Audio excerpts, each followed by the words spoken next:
Hello guys and welcome to my channel. So I was asked to check this video out. The B-17 that flew without a cockpit. If you're new here, please consider liking, subscribe to the channel and watch the end with me. Let's get right into it.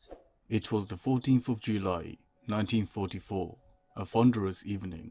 Cruising at 25,000 feet, 24-year-old First Lieutenant Ewald Swanson of the Swanson. 483rd Bomb Group was pilot of a B-17G Flying Fortress, nicknamed Mizpah.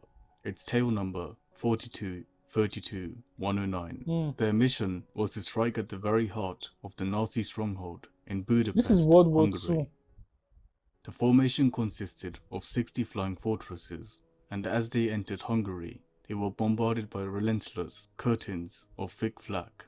Explosions erupted all around Mizpah, shredding the tail section and punching holes into the battle-worn wings. Nonetheless, the B-17 formation presses through the initial flak bombardment and heads inbound towards their main target, the Ferencváros railroad yards.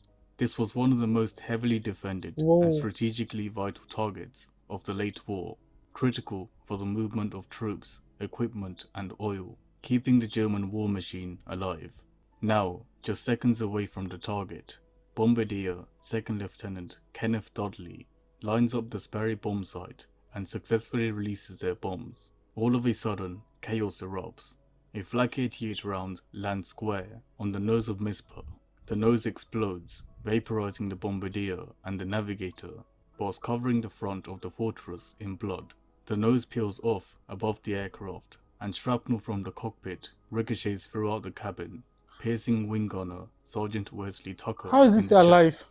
The inside temperature plummets to a freezing -30 degrees. Due to the extreme damage, the center of gravity shifts to the tail, causing the fortress to pitch up into a vertical. They were mere seconds away from stalling out and entering a death spiral. Astonishingly, First Lieutenant Ewald Swanson, despite no longer having a cockpit, regains control of the battered B-17 and re-enters the formation. The crew of a nearby B-17, nicknamed Yvonne, couldn't believe what they were seeing. A blood-soaked B-17 without a nose pulls up alongside them in one of the most haunting sights of the war. Mizpah was strangely flying as if nothing had happened. What was happening inside the B-17 was even more impressive. Since there was no cockpit or control column left to maneuver the aircraft, under the screaming command of pilot Swanson.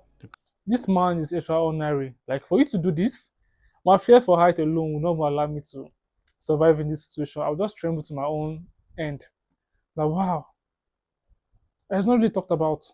Crew had begun to fly the aircraft by pulling the exposed control cables by hand. Despite having lost a significant part of the aircraft, this flying fortress and its injured crew refused to go down, a symbol of unwavering courage and indomitable machine spirit. However, over 200 Flak 88 guns still had their sights set on the formation. Suddenly, another explosion rattles the B-17. A flak barrage destroys their number 2 engine as the fortress begins to lose power and airspeed. With the nose blown off and an engine gone, Mizpah and her crew, through sheer determination and will, kept the aircraft airborne. However, the effects of drag from all the damage received was increasing by the second. Mizpah had fallen far behind the formation by now. For a perilous 10 minutes, the crew battles the control cables to get as far away from the hornet's nest as possible. Now, over Dunaveks, Hungary, pilot Ewald Swanson informs his crew to immediately bail out whilst he held it steady. 7 crew members successfully bail out of the aircraft. Swanson could no longer tame the crippled fortress on his own. Immediately, the B-17 pitches up, trapping Swanson inside the fuselage. He grabs the parachute and keeps it close to him, waiting for the B-17 to stall out.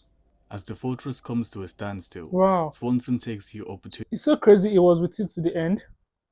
To jump out of the front, but just as he does, his chute catches the torn metal of the cockpit, ripping through the fabric with brutal force. This was a blessing in disguise, however, as if the fabric hadn't torn, he would have gone down with the ship, pinned by centrifugal forces. Swanson is violently flung back, narrowly missing the tail section of the B-17. The young pilot momentarily passes out whilst falling out the sky from 20,000 feet. When he opened his eyes, he was seconds away from hitting the ground. First Lieutenant Ewald Swanson immediately opens his parachute, but notices that it had sustained significant damage. The chute was not slowing him down enough for a safe landing. The landing was going to be brutal, one that he was unlikely to walk away from or even survive. By sheer luck, on the way down, he spots what he believed to be an enemy POW camp in the middle of a dense forest. Swanson positions himself on top of the trees by the camp, hoping it would break his fall. Several seconds later, he crashes into the dense treetop. First Lieutenant Swanson suffers a broken left leg alongside deep tissue cuts from the tree branches. Against all odds, he survives the landing. The German medics of the POW camp quickly spot Swanson's body in the brush and recover him. They administer life-saving first aid to the young pilot, who has at this point stared death in the face and kept going. In fact, to his amazement, he finds out that the entire crew of his B-17 had survived. His crew were captured nearby, only to meet up at the same camp their pilot had somehow ended up at. A happy accident, as they put it. The crew would endure 9 long months through the harsh cold winter at the POW camp. On the 30th of April 1945, US troops would liberate the crew of Mizpah. The war for these young men had finally come to an end. The 8 survivors would return home to the USA that night. Ewald Swanson's bravery that day would earn him the prestigious rank of Lieutenant Colonel before his retirement from the United States Air Force. After the war, he returned to a quieter life, marrying his beloved Catherine Swanson and raising a son together at Michigan, USA. Yet, it was the bond with his B-17 crewmates that remained closest to his heart. In the decades that followed, they would often reunite, old warriors with weathered hands and bright eyes, sharing stories of impossible missions and the unbreakable brotherhood they forged when they were barely more than kids. Swanson would pass away peacefully on the 28th of February 2009 at the age of 89, remembered not only as a war hero, but as the only known pilot to have ever flown an aircraft without a cockpit. Only Mizpah and the men who dared to ride her into hell and back could ever truly understand what that meant. Wow. Only it really actually made history. Like, you know, the kind of sheer will to live and survival instinct for you to have, for you to survive something like this, and bravery. Like, I cannot imagine myself or my enemy in such position. So seeing how he handled it, I can only imagine the kind of man he is. Tell me what you think about this video in the comment section down below. If you're new here, consider liking, subscribe to the channel, and thanks for watching with me again. Bye for now, guys.